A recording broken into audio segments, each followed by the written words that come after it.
This is an interview for Peep Magazine. We're joined with Paul Skevington in the centre of Newcastle, number 28. You might not know the face, or you might not know the name, but you will definitely have heard of the establishments that Paul's been involved with, including Zerox, Nice Bar, North Bar, Camp David, Billy Bootleggers, Cosmic Ballroom, Nights of Planet Earth, Rockshots, Stage Door. Paul, we're finally done it, mate. You're finally here. Yeah, I'm sorry it took nearly a year. But.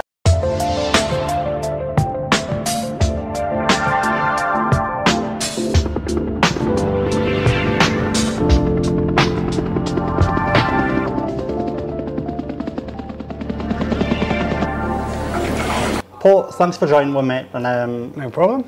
It's a real pleasure to have you here. I know you're very busy. Paul, you got into house music, dance music about 87, 88 with the Jack's Tracks mixtapes.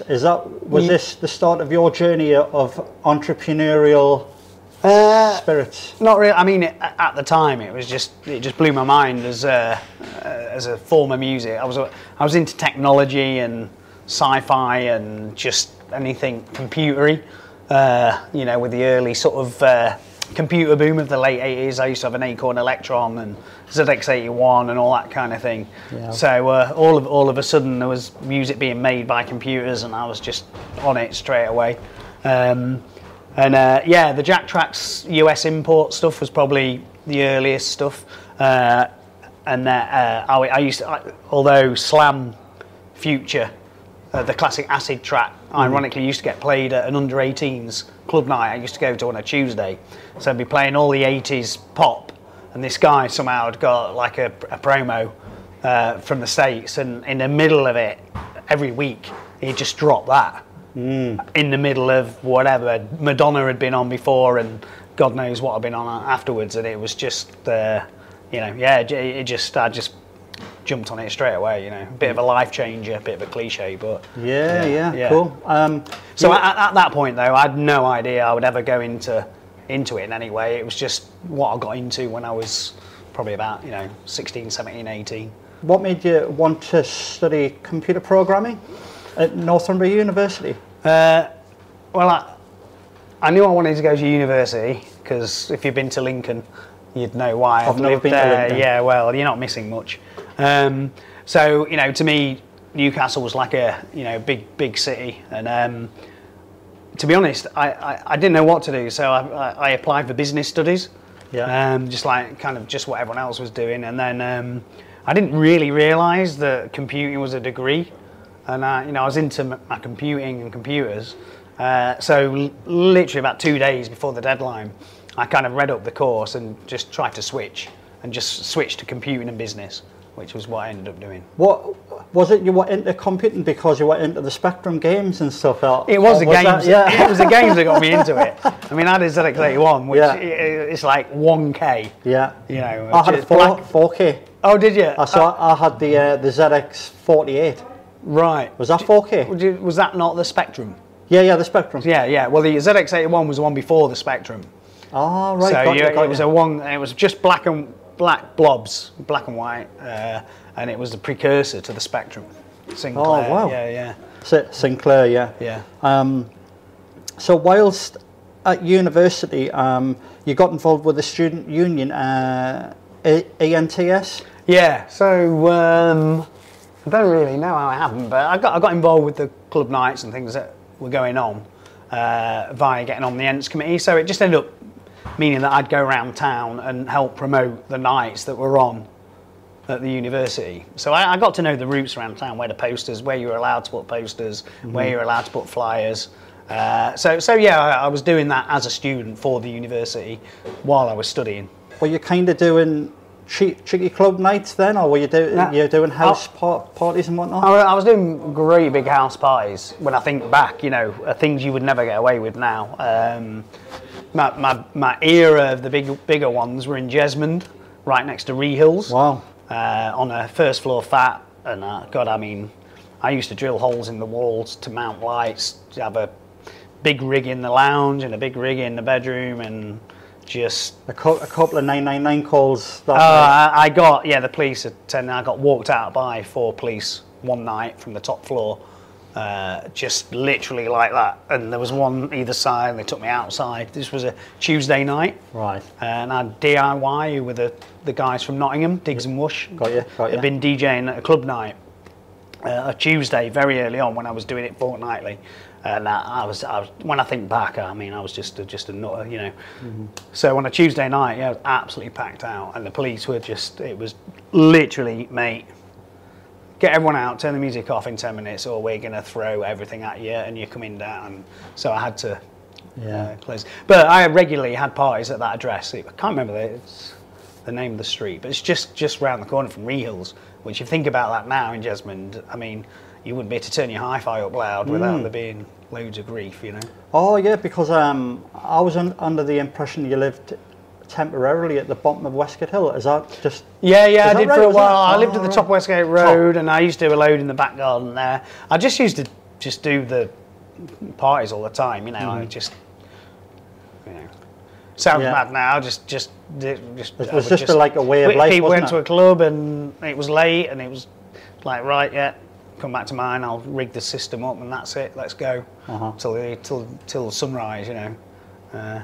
So you graduated, and then you got involved, because I'm quite interested in this, getting involved with Ice FM, because I've looked online, and the only evidence of Ice FM is Tommy Corker's. Because he's got it up on his site. And yeah, he did the breakfast show on it. Oh, well, he did the breakfast show. That's the link. I did the breakfast show initially. Well, what happened was, it was a student station, and I'd got a bit of a name for myself as a promoter. So it was from Newcastle University, and I got approached to do a show and also to do the promo club nights for it.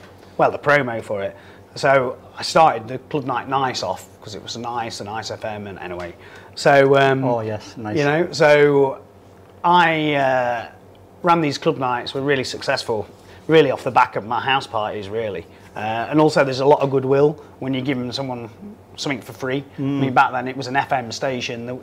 You couldn't get 1,000 different stations via, you know, an app. So it was a 24 hours a day dance music station. You know, about an 8-mile radius from the centre of Newcastle. And then the club nights were really to support the licence fees for that. But it just ground to a halt. I didn't run it, I just did the club nights. And at the same time as I was graduating, all the kind of, not politics, but the what's the word I'm looking for, bureaucracy of doing anything via a university meant it kind of imploded. No one could decide anything, and it was abandoned.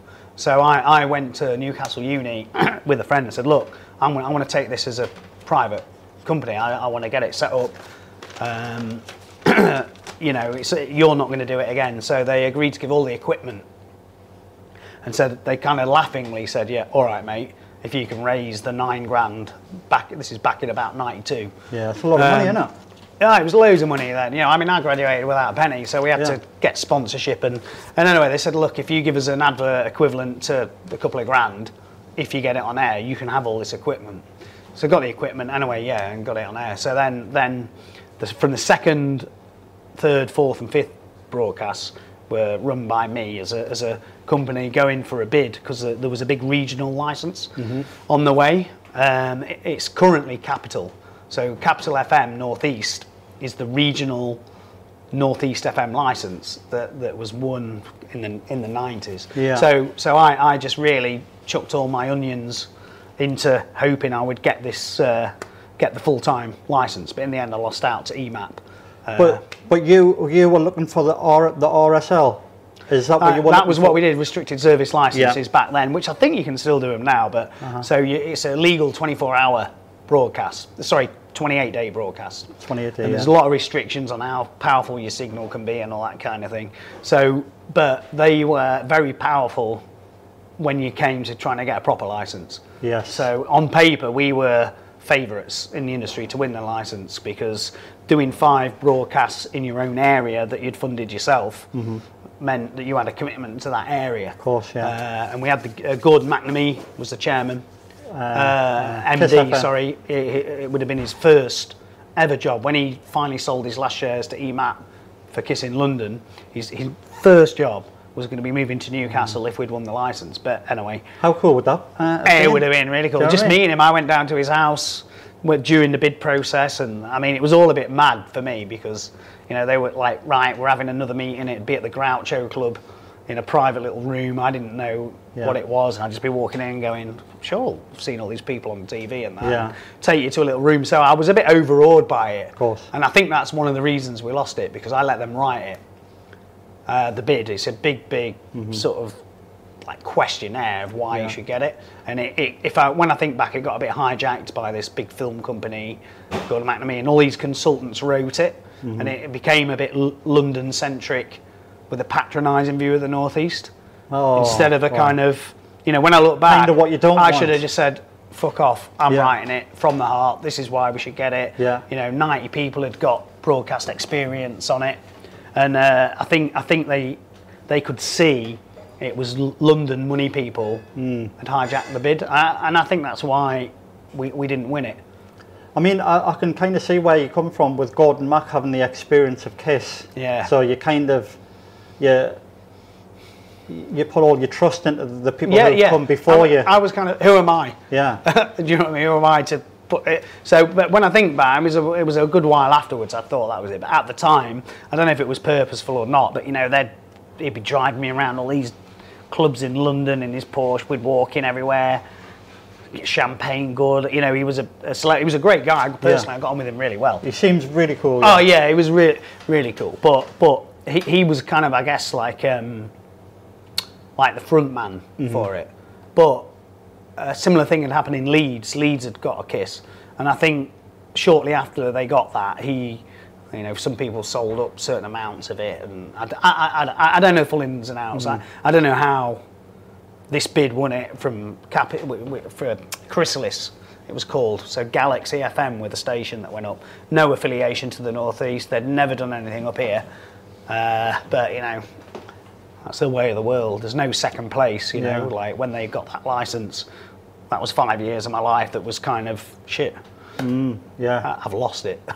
It is a shame that, I mean, just with the Kiss history, if anyone's interested, that there's a nice little documentary about how Kiss came about and how they were looking for studio space, and they're getting all the DJs in. It's really, really cool, and it's just so interesting hearing you now talk about Gordon Mac was actually thinking about coming to Newcastle. Oh, it was. He was on the bid. He was the MD. He was going to come for at least a year and run the station. Right. So I mean, it was, you know, Were you the original Ice FM? Because I've looked online and there's about 25 Ice FMs now. I don't know. I mean, if there was an Ice FM before 1992, because this would have been pre-internet as well, wouldn't it? Yeah. So you're just going out and writing it on paper. That's what I mean. It was FM. You know, you had to be in your home with an FM in your car. You know, it was a proper FM signal. For the people who are interested, I've done a bit of research on EMAP, and Global Radio actually bought Galaxy FM and then merged into Capital FM. So that was back in 2011, and then part of a relaunch, Galaxy stations across the UK combined with Capital FM. Yeah, so that's why, so the licence was originally Galaxy FM. Yeah. And then, now, it's Capital FM on that frequency with using that licence. But got you. Yeah. I mean, it's amazing how it works, but it's also a bit head scratching, because it's like you come with an idea, a slightly larger company says, yeah, we're quite interested in that. A bigger company consumes them, they consume you, and then you can see where I'm going with it. Well, yeah, I mean, in the end, you know, I mean, regional commitment was the key word, because what they wanted to do, in theory, the radio authority was meant to exist to stop people buying their way into having a station. So the reason people latched onto us because we'd done 5 RSLs in Newcastle, and we were going for the Northeast Regional Licence. Right. So you couldn't buy that. When I'd speak to people in London, they said, "Look, we can't buy this. We can't buy that for 5 years you've done a dance music station in Newcastle legally as an RSL, funded it yourself, and that's why they were so confident that we'd win it. But you know, yeah. But since then, yeah, with Galaxy, then Capil, and you know. And with were you promoting people, DJs, musicians from the North East? It was all over. There was no playlists. Yeah. It was guys. I knew it was all local. All local, yeah. It was all local. Well, I knew some like big name DJs at the time, so I'd get some mixes done by them and slot them in. Yeah, of course. But essentially, it was all about getting the local guys DJing. No, it was no playlists. It was like your shows then till then, and just do what you want. And I set up the station, and I mean, it was so knackering setting it up. Because you were doing the club nights, and then... I was doing the club nights, and then it's 24 hours a day. 24. I mean, I didn't have a technician. You know, if something went wrong, I had to go in. I set it up. Yeah. Other than the guy who rigged the transmitter. Yeah. So that's why on the third broadcast, Tommy took over doing the breakfast show. Tommy Cork, who you referenced. Cool. And he was brilliant at it. Yeah. And he loved it. I think he loved it. Yeah, I can imagine him absolutely being in his element. Was Mick Clark involved as well? Yeah, Mick Clark, sure, he had a show on it. Yeah. I mean, there wasn't really anyone who was doing anything in Newcastle didn't get a show on it. Yeah. So Ice FM unfortunately come to a halt, but that wasn't to be because you decided to keep on doing your club nights. So you were actually involved with Planet Earth, Rockshots, Stage Door, Cosmic Ballroom. Yeah. I did the rebrand from the Stage Door to the Cosmic Ballroom. Oh, right, got you. What nights were you doing at Planet Earth and Rockshots? Well, the first nights I did as a promoter outside of my house parties were Planet Earth on a Tuesday. So it was fortnightly. I don't know how many I did, not loads, but I was packing it. I was ramming it on a Tuesday every fortnight. I think I went down to some of them nights. Yeah. I used to get Cleveland City, the record label. God, who else did I mean, you know, Farley Jack, Master Funk, reasonable level guests and all that. And I was just coming up to graduate, and the owner of the, I mean, I was thinking, oh God, I wasn't that good at computing anyway. And the owner of the club, just as I was coming to graduate, and said, oh, look, do you want the Friday night? Cool. And I was like, fucking hell, Friday, what, weekly? And he was like, yeah, do you want it weekly? Because at the time, I didn't realise that filling a club like that made people money as much as I probably realise now. So I thought about it. You kind of learning on the job, like business. Absolutely. So I did a deal, and that was it. So I took over a weekly Friday, and it was called Nice. So the club nights meant I could run the station, and they provided the money for the licenses and everything. So by the time I didn't get the station, the club night had made a life of its own. You know, it was its own thing. So and luckily, because you know, like I say, if you lose when you lost the license, that was it. It was like done. So if I hadn't had the club nights, I would have been going. My computing degree was out of date because it was 5 years old. Yeah. So luckily, the club nights had enough legs for me to continue. It was kind of meant to be, wasn't it? Well, don't know. So and then you kind of, I mean, it sounds like a long time, but you must have been doing this for around the next 10 to 12 years. The club night ran about 14, I think. Right. I mean, it was Planet Earth on a Friday, then Rockshots on a Saturday, then the Stage Door on a Saturday, and then into the Cosmic Ballroom era on a Saturday. Cool. And there was a gap, a little bit of a gap. And also, ironically, for a while I ran the Playrooms, which was the old Planet Earth.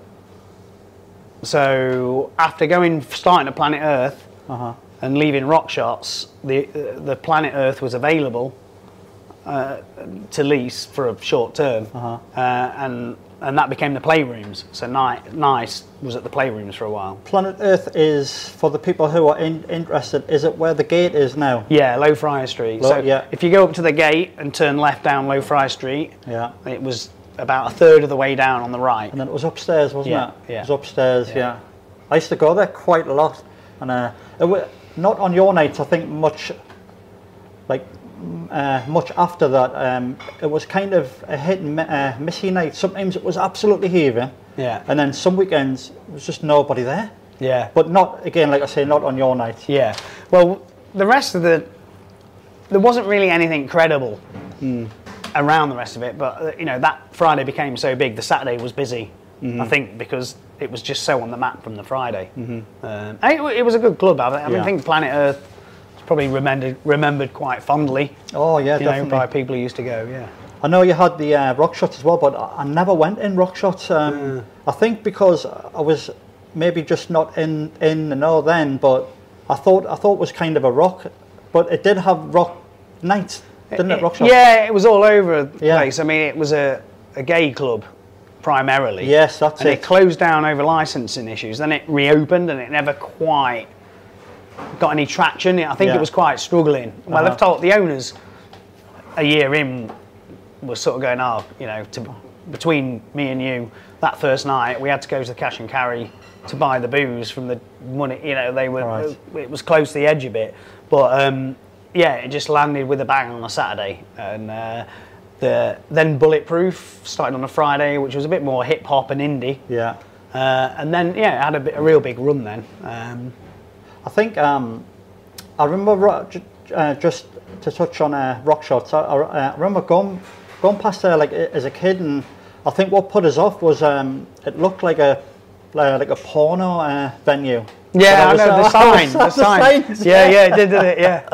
It looked a bit Leicester Square in the 70s. Yeah. I was like, I think I'm not old enough to know what that is yet, but and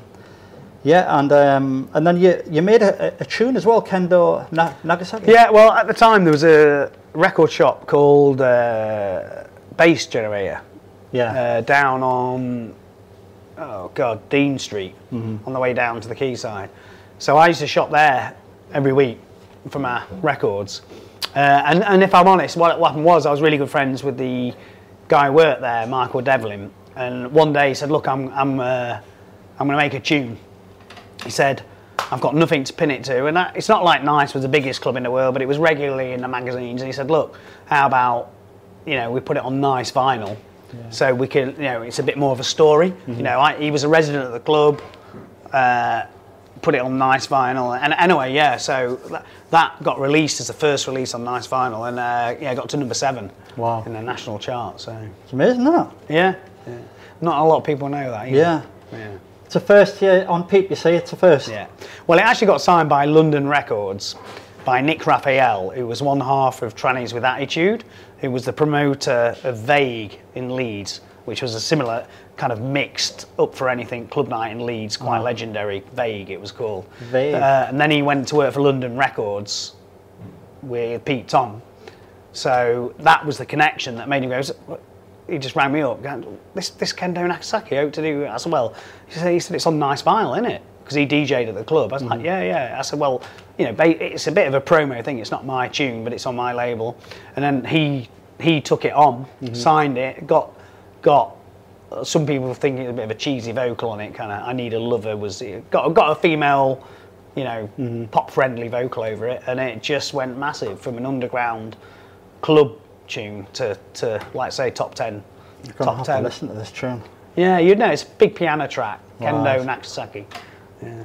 So doing all these club nights, you're making tunes, you're making all these connections, and you continued your business with North Bar. Yeah, well, I think you find a lot of promoters, if they carry on promoting, they hit a point where they want a venue.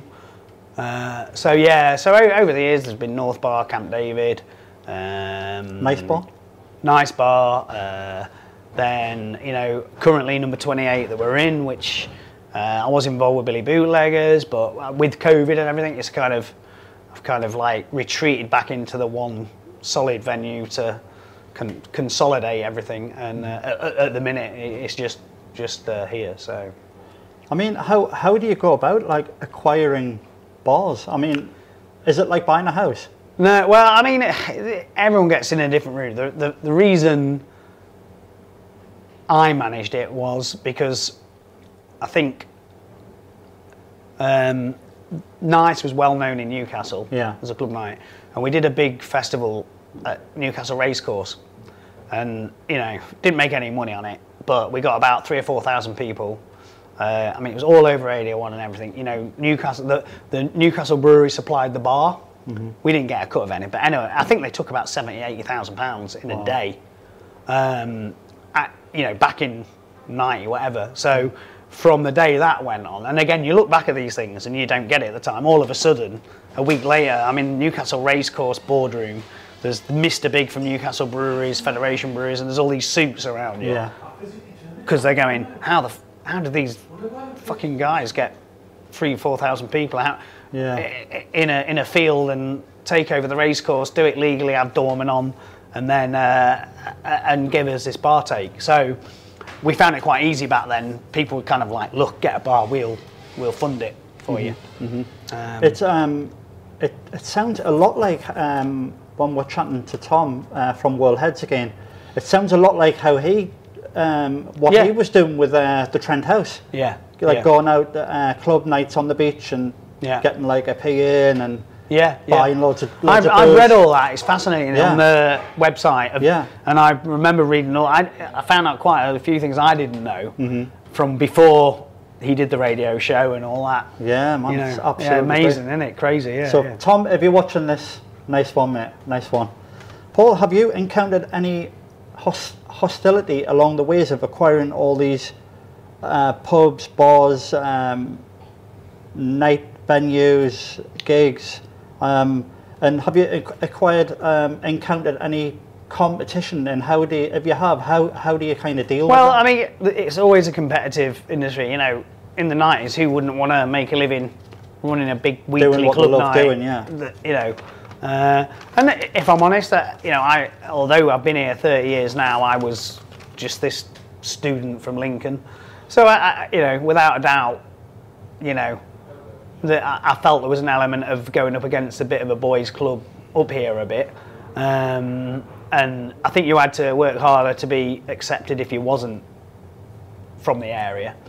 But when I look back, there was a period where Nice and Shindig, for instance, ran in parallel, and we were the Friday, they were the Saturday, and then when I moved to Rockshots, we were both on the Saturday. But when I look back, and I know all the guys there now, and I think it was probably no one really got a look in for those prime 90s years when every city had its big clubs, and I totally respect what they did and thought it was great. What I did was a bit different, but I think that's what meant we stayed on top as two nights, because we had a kind of competitor who was absolute top of the game. It was, if you were keeping up with each other, like some smaller nights came and went a little bit, but we were the main ones for most of the 90s in the Newcastle city. So competition's a good thing, I think, generally.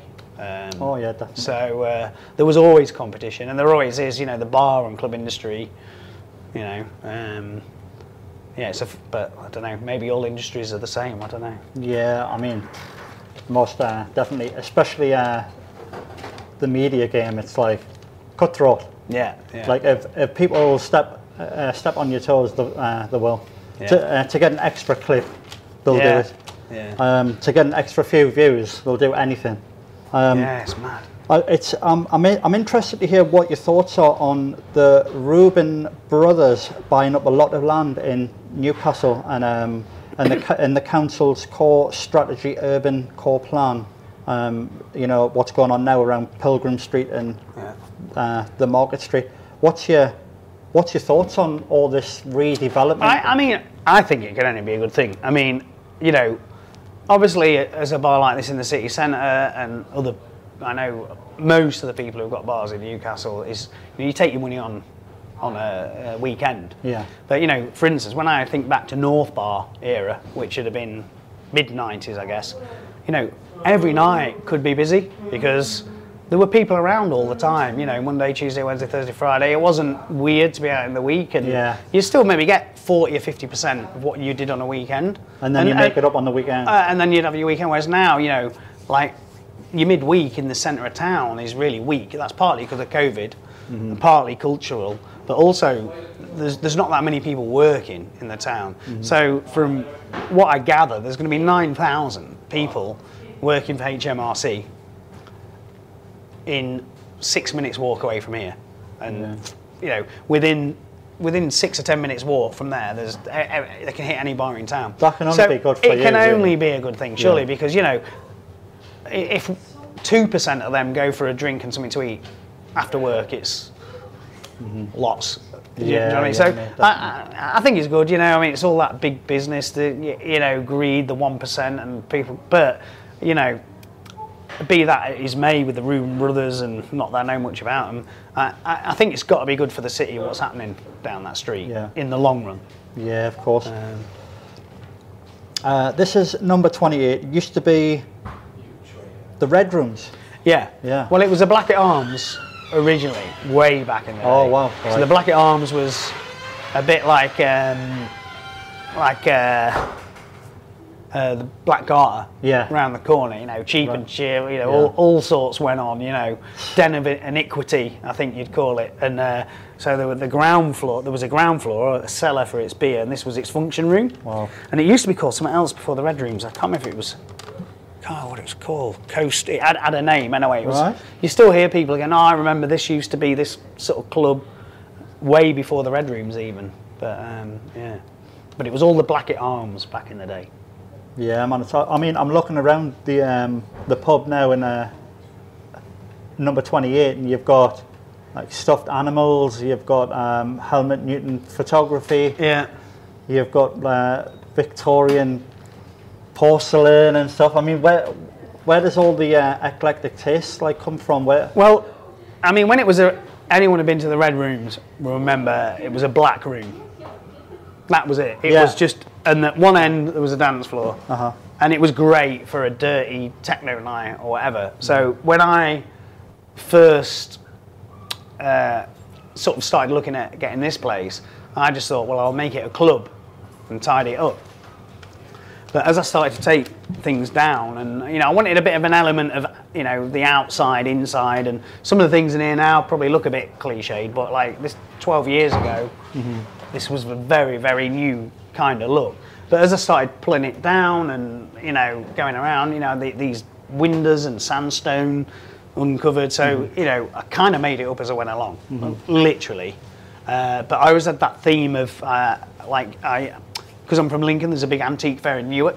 Right. It was the biggest in Europe at one point. So I just go down with a van and go, I like the look of that, like the look of that.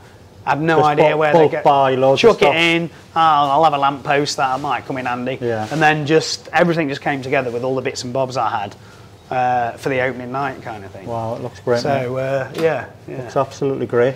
There's a young Paul, he's lying on his bed, looking up at these walls as a teenager. What posters have you got up on your wall, Paul? Don't be too quick to fall in love.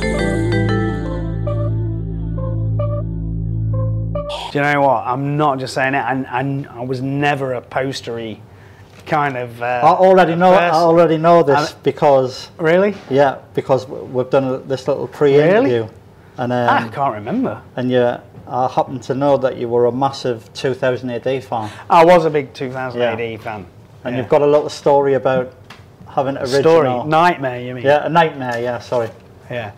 Well, yeah, I was just, whatever age it was when 2000 AD came out, I was always into my sci-fi, fantasy, nerdy stuff. And just so happened, my mum and dad said to me and my sister, oh, look, you know, you can have a treat. I don't know if it was for Christmas or your birthday, but choose a magazine or a comic or whatever, and we'll get you an instant, you know, you can get it, we'll get you it for a year, you know, it gets dropped off in your letterbox.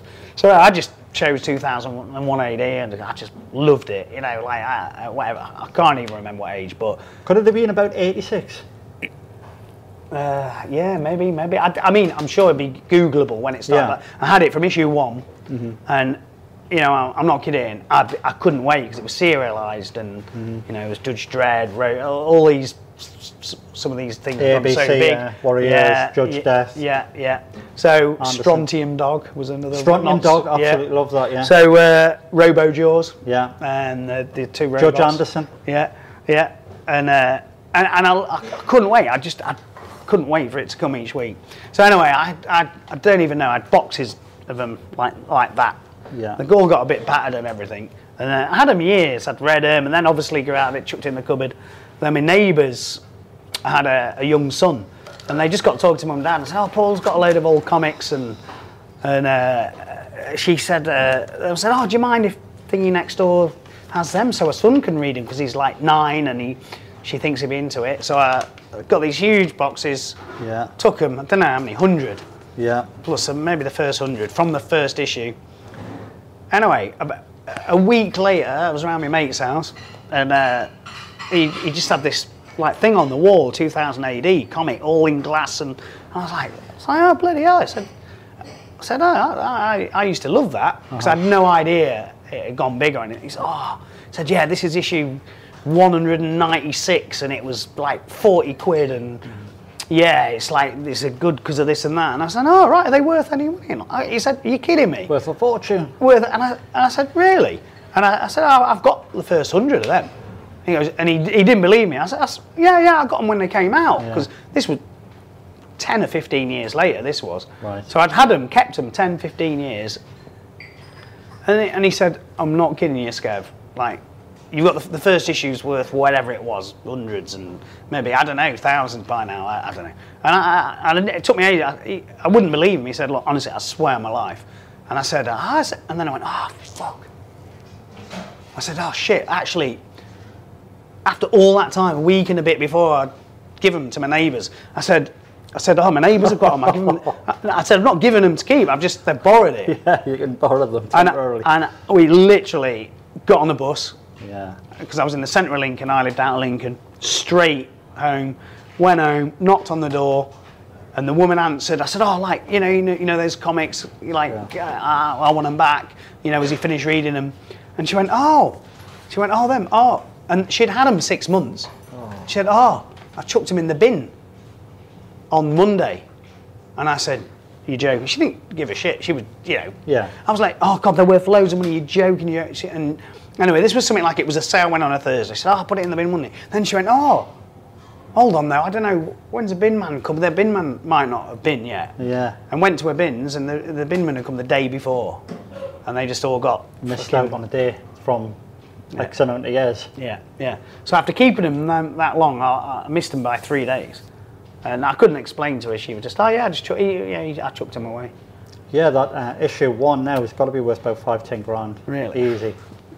And I even had, well, I didn't have all of them, but you got little gifts, little things with the first Yeah, bit. like little badges little, on the front and everything. Yeah. So anyway, what a gutter.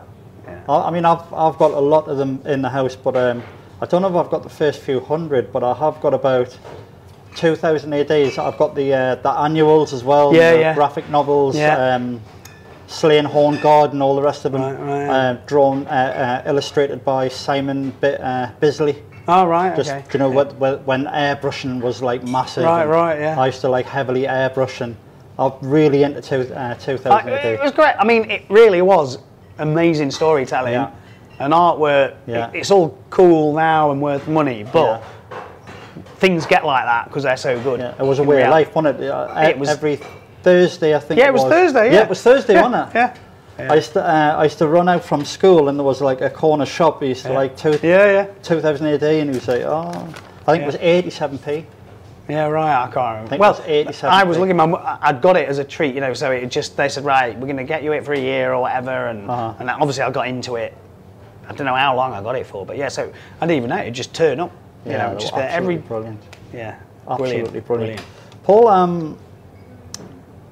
have you got any advice for someone starting out in business, wanting to start off on their own? Have you got any advice for someone wanting to do something, not so much exactly the same, but any advice? Well, I mean, I just really don't think I could give anyone any advice in starting out now, because things have changed so much.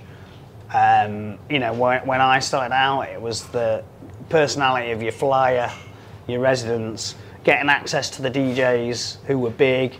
I did house parties, paid my dues doing house parties for 2 years, and I ran a Thursday night at a bar for a year and a half, getting promised a percentage of the bar take for a year and a half, and never got just got screwed over in the end. But that was paying your dues back then to build up a club night. Whereas now, obviously, it's all about likes, Instagram. I don't believe clubbing as it existed back then exists in the same way anymore. But I think that's partly because you can't be new forever. So, you know, I always think that when I was a student in the 90s, you know, that, you know, to someone at uni now my age, it would be the equivalent of me thinking about music from the 60s. So it's just one of those things that have rolled out musically, whereas when it came about, you know, people don't remember what nightclubs were like before dance music. They were absolutely atrocious, and it created a whole new culture, and it became your way of life in a way that it can't really be that anymore.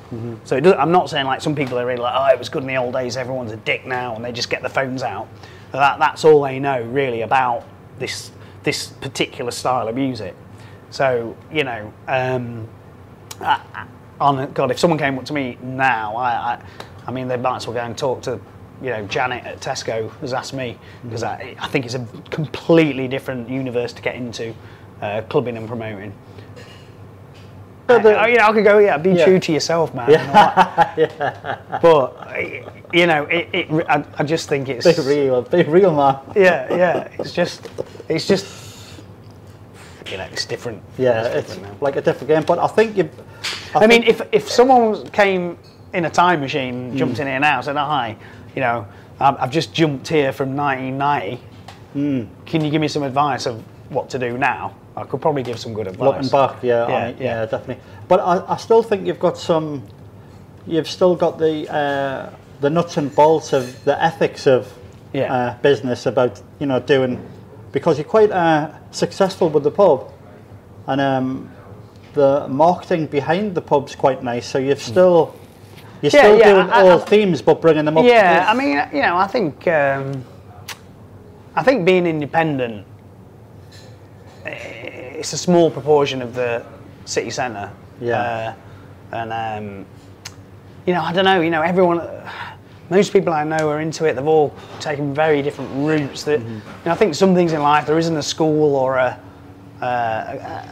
it's kind of what pattern fits for. Your, you know, people thought, you know, I came up here to do computing and end up doing this. Even now, I just go, how the fuck did this happen? Yeah. You know, and I think, you know, I don't know. I haven't met many people who've just gone, yeah. So when I was 16, I decided I was gonna run a club, and then run a bar or whatever they end up doing. I don't think many people get it mapped out and then do it.